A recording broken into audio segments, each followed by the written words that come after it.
नमस्कार दोस्तों, आपके अपने YouTube चैनल पैरट एजुकेशन में आपका फिर से स्वागत है। दोस्तों, हम बात कर रहे थे एनसीईआरटी की बुक्स के ऊपर। तो दोस्तों, एनसीईआरटी की बुक्स जिनके अंदर कक्षा 6 विज्ञान के चैप्टर 3 के ऊपर बात हम करेंगे। तो सभी का फिर से स्वागत है। जिस दोस्त ने अभी तक इस चैनल को सब्सक्राइब नहीं किया है, सब्सक्राइब करें, लाइक करें, शेयर करें। दोस्तों, बिना समय गवाते हुए हम शुरू करते हैं एनसीईआरटी की साइंस की बुक कक्षा 6 का अध्याय नंबर 3। दोस्तों, इस अध्याय का नाम है तंतुओं से वस्त्र तक। पहली और बूझो दो क्या थे? व्यक्ति थे। स्कूल में आयोजित की गई विज्ञान प्रश्नोत्तरी प्रतियोगिता में प्रथम पुरस्कार जीता। तो वे दोनों अत्यधिक उत्तेजित थे। उन्होंने प्राप्त हुए पुरस्कार राशि से अपने माता पिता के लिए वस्त्र खरीदने का निश्चय किया और वे कपड़े की दुकान पर विविध देखकर उलझन में फंस गए कि वो क्या। कि पहली और बूझो दो छोटे छोटे बच्चे थे, तो उन्होंने जैसे ही विज्ञान प्रतियोगिता के अंदर पुरस्कार जीता तो उन्होंने सोचा कि हम अपने मम्मी पापा को कुछ वस्तुएं देना चाहते हैं। तो वे उनके लिए कपड़े की दुकान के ऊपर जाते हैं और उन कपड़ों की दुकानों के ऊपर डिफरेंट टाइप के उन कपड़ों के अंदर विविधता को देख करके वे फंस जाते हैं और वे वहां से समझने लगते हैं कि कौन सा कृत्रिम कपड़ा है और कौन सा प्राकृतिक कपड़ा है, कौन कौन से पौधों से ये प्राप्त होते हैं और कौन कौन से जंतुओं से ये प्राप्त होते हैं। दोस्तों, इसके अंदर यही बताया गया है। आगे बात करते हैं हम दोस्तों वस्त्रों में विविधता, अर्थात वस्त्रों के अंदर विविधता किस प्रकार की होती है। तो इस क्रियाकलाप को छोड़ते हुए इसके अंदर कुछ नहीं देखा दोस्तों। वो दोनों लड़के लड़कियां दुकान पर दर्जी के पास जाते हैं और वहां पर भी विभिन्न प्रकार के सूती, रेशमी, ऊनी, संश्लिष्ट लेबल लगाने का प्रयास करते हैं। उन सब के अंदर क्या करते हैं? विविधता देखते रहते हैं। क्रियाकलाप 2, सूती कपड़े का वही टुकड़ा चुनिए जिस पर आपने क्रियाकलाप ए में लेबल लगाया। इसके एक सिरे को ढीला धागा या तागा ढूंढने का प्रयास कीजिए और इसे बाहर खींचिए। यदि कोई ढीला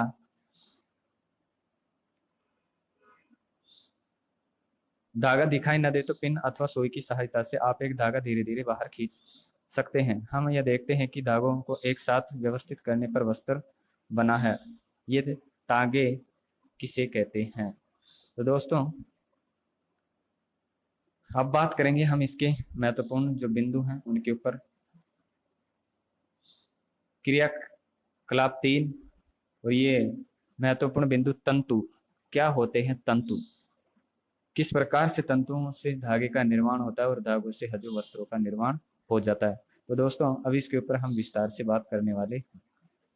क्रियाकलाप 3 में सूती कपड़े के टुकड़े से धागा बाहर निकल आए। इस धागे के टुकड़े पर मेज पर देखते हैं। धागे के टुकड़े के एक ही सिरे को अपने अंगूठे से दबाएं था।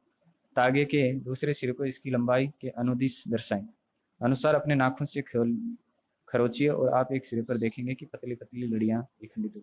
जी हाँ दोस्तों, जैसे ही हमने कोई धागा लिया और जैसे ही हमने उसको खींचना चालू किया तो उसके अंदर से छोटे छोटे तागे निकल आते हैं। इन छोटे छोटे तागों को मिलाकर ही बड़ा वस्त्र बनाया जाता है।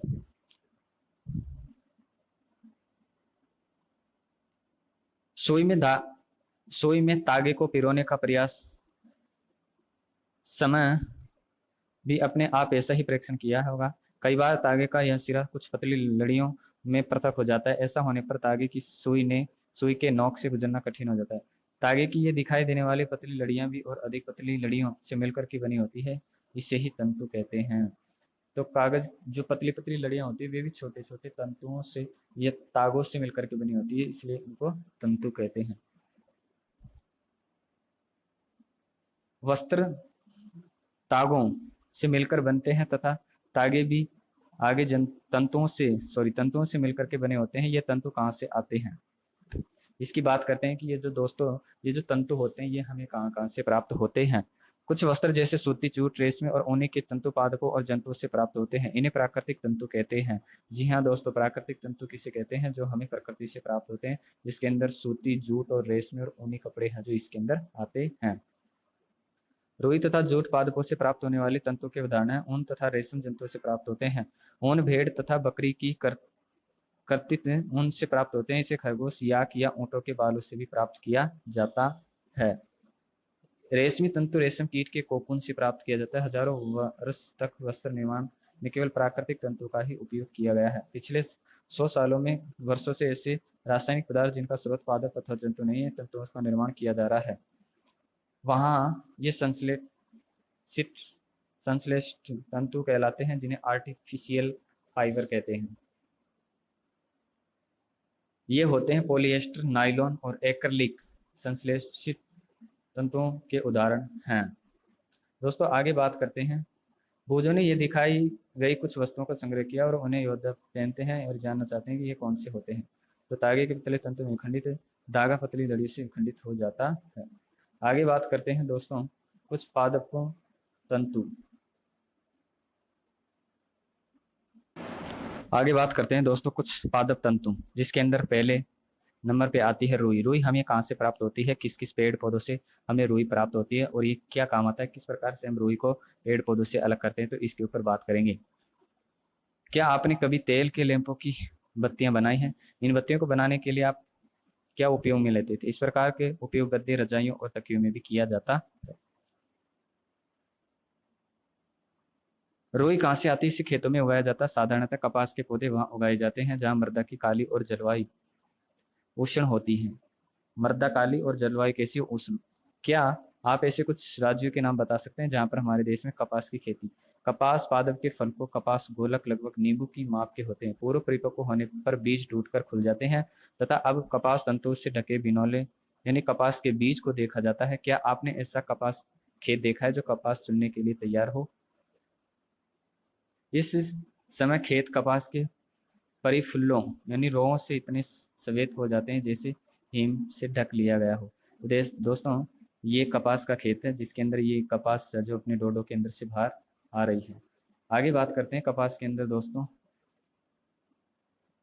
साधारणतः इन कपासों बालों से कपास को हस्त चयन द्वारा यानी हाथ के चयन के द्वारा है जो इनको अलग किया जाता है। इसके पश्चात कपास के बीजों में कंकतन द्वारा पृथक किया जाता है। इस प्रक्रिया को कपास ओटना कहते हैं। कपास ओटना उसे कहते हैं कि कपास को जो कपास का बीज को अलग करते हैं, रुई को अलग करते हैं, जो डोडा बोलते हैं उसको, डोडे के अंदर से बीज अलग साइड में करते हैं और रुई को अलग करते हैं। तो ये हाथों के द्वारा ही होता है, इसलिए इस प्रक्रिया को कपास का ओटना कहते हैं। पारंपरिक ढंग से कपास हाथों से ओटी जाती है। आजकल कपास ओटने के लिए मशीनों का उपयोग करने लग गए हैं। आगे बात करते हैं दोस्तों जूट या पटसन, जो हमारे देसी भाषा के अंदर जिसे हम सन बोलते हैं, वही होता है दोस्तों जूट या पटसन। बात कर लेते हैं क्या होता है जूट और क्या होता है पटसन।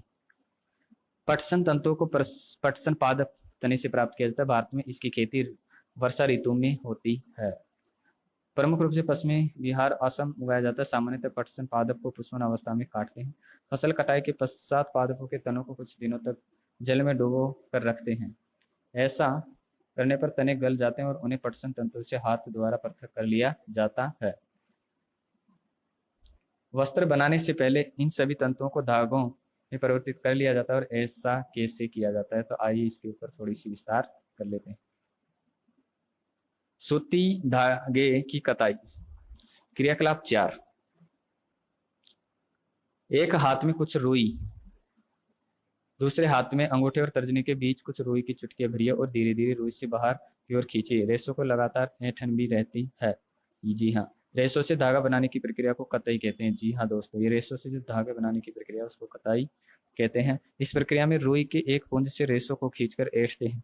ऐसा करने से रेश से पास पास आ जाते हैं और धागा बन जाता है, अर्थात उनके अंदर जो बल देते हैं और बल देने से जो एक तरीके से धागे के रूप में हो जाते हैं।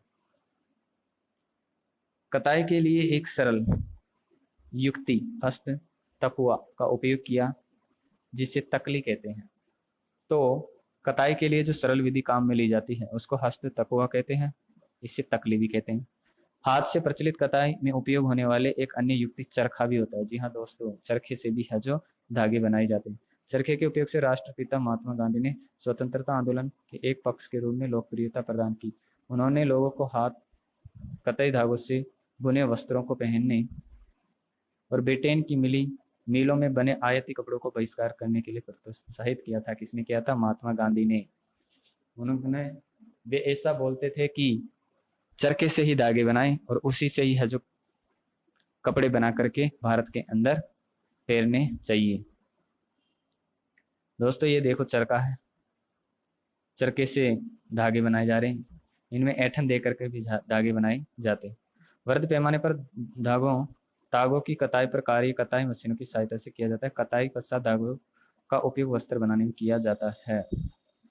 आगे बात करते हैं तागे से वस्त्र। तागे से वस्त्र बनाने की कई विधियां, इनमें दो प्रमुख विधियां। बुनाई क्रियाकलाप 2 में आपने यह ध्यान दिया होगा कि वस्त्र धागों के दो सेट जिन्हें एक साथ व्यवस्थित किया जाता है, इससे मिलकर बने होते हैं।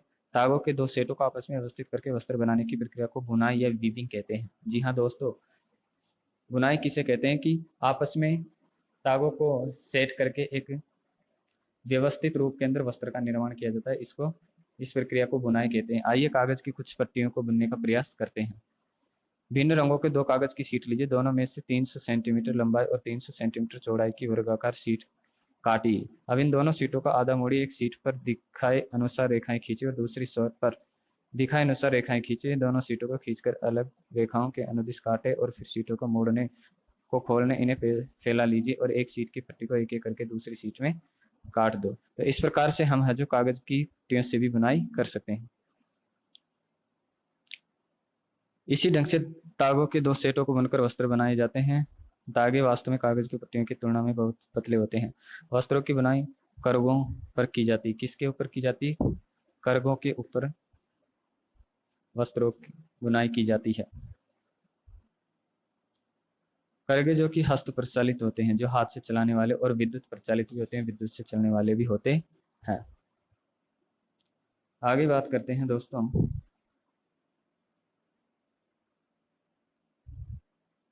वस्तुएं ऐसी बुनाई द्वारा बने वस्त्रों से बनाई जाती है। इस प्रकार की बुनाई हाथ से तथा मशीनों द्वारा की जाती है। दोनों प्रकार की बुनाई का उपयोग विभिन्न प्रकार के वस्त्रों के निर्माण में किया जाता है। इन वस्त्रों का उपयोग पहनने की विविध वस्तुओं को बनाने में किया जाता है। तो ऐसी कोई खास चीज नहीं है दोस्तों इसके अंदर। एक विशेष प्रकार की बुनाई, क्या आपने यह ध्यान दें कि स्वेटर किस प्रकार बुने जाते हैं? किसी एकल धागे का उपयोग वस्त्र के एक टुकड़े को बनाने में किया जाता है। क्या आपने कभी किसी फटे हुए मोजे के धागे को निकाल करके देखा है? जब आप ऐसा करते हैं तो क्या देखते हैं? एकल धागा लगातार खींचता जाता है और वस्त्र उधड़ जाता है। मोजे और बहुत सी अन्य वस्तुओं के ऊपर भी हम इसको करके देख सकते हैं। पहले यह जानना चाहती है कि क्या आपने नारियल के बाहरी खोल के तंतुओं से बने किसी वस्त्र को देखा है? इन तंतुओं को सामान्यतः किन कार्यों में उपयोग में लिया जाता है?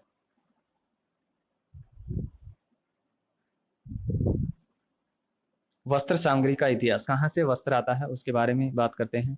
क्या आपने कभी यह जानने का प्रयास किया है कि प्राचीन काल में लोग पहनने के लिए किस सामग्री का उपयोग किया करते थे?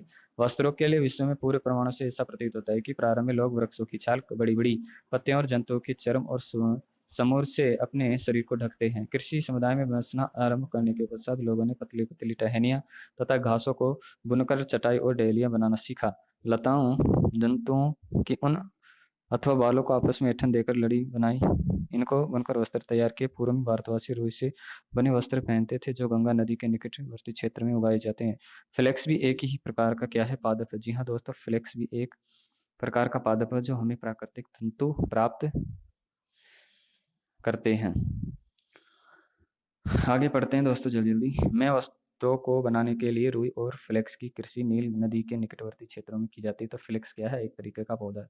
उन दिनों में लोगों की सिलाई करना नहीं आता था। उस समय लोग अपने शरीर के विभिन्न भागों को वस्त्रों से आच्छादित कर लेते थे और शरीर को आच्छादित करने के लिए कई विभिन्न ढंगों का उपयोग करते थे। सिलाई की सुई के आविष्कार के साथ लोगों ने वस्त्र की सिलाई करके पहनने के कपड़े तैयार किए।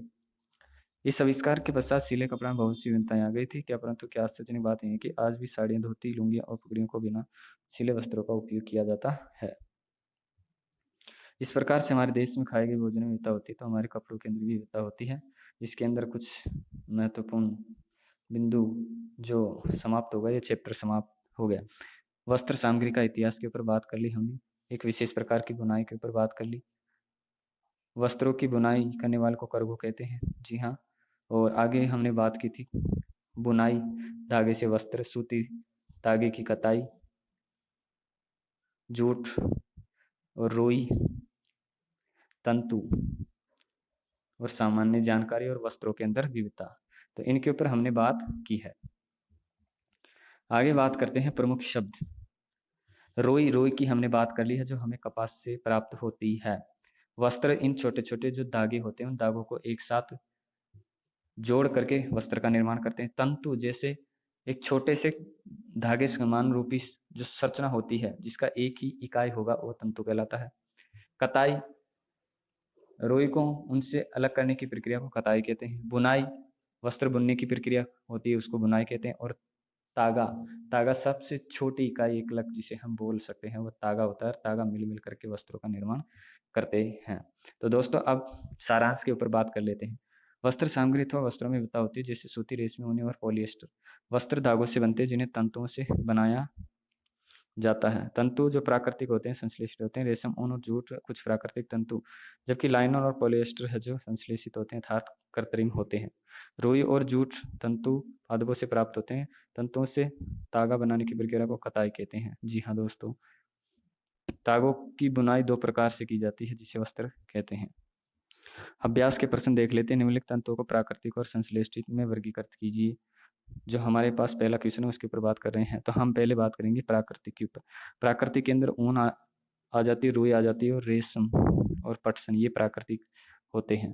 दूसरी बात करते हैं हम संश्लेषित अर्थात कृत्रिम, जिसके अंदर नायलॉन और पॉलिएस्टर ये है जो कृत्रिम रेशे होते हैं। नीचे दिए गए कथन सत्य हैं अथवा असत्य उल्लेख कीजिए। तंतुओं से धागा बनता है, जी हाँ दोस्तों। कताई वस्त्र निर्माण की प्रक्रिया है। कताई वस्त्र निर्माण की एक प्रक्रिया, जी नहीं, ये पहले धागा बनाया जाता है उसी को कताई कहते हैं। तंतुओं से धागा बनाने की क्रिया को कताई कहते हैं, तो ये गलत बात है। रुई से जूट नारियल का भारी आवरण होता है, नहीं, ये भी गलत बात है। रुई से बिलोन हटाने की प्रक्रिया को ओटना कहते हैं, जी हाँ। तागों की बुनाई से वस्त्र का एक टुकड़ा बनता है, तागों की बुनाई से वस्त्र का, जी हाँ। रेशमी तंतु किसी पादप से प्राप्त होते हैं, जी हाँ। पॉलिएस्टर एक प्राकृतिक बहुलक है, गलत बात है। जूट और रुई पादप तंतुओं से प्राप्त होते हैं, इसके अंदर जूट आ जाएगा और इसके अंदर आ जाएगा रुई।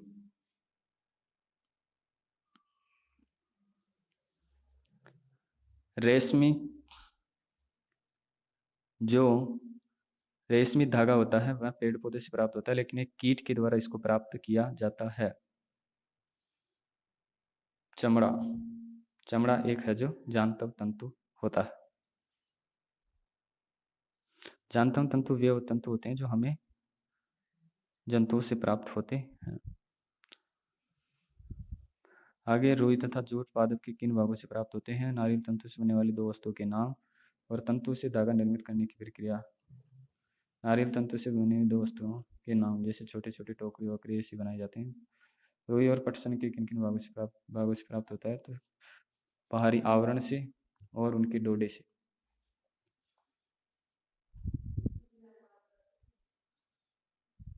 तो यहाँ पर दोस्तों ये आपका चैप्टर समाप्त होता है। इस चैप्टर के अंदर कोई विशेष प्रकार की बात नहीं थी दोस्तों, इसलिए मैंने इसको थोड़ा जल्दी जल्दी पढ़ दिया। आशा करता हूँ आपको वीडियो पसंद आया होगा।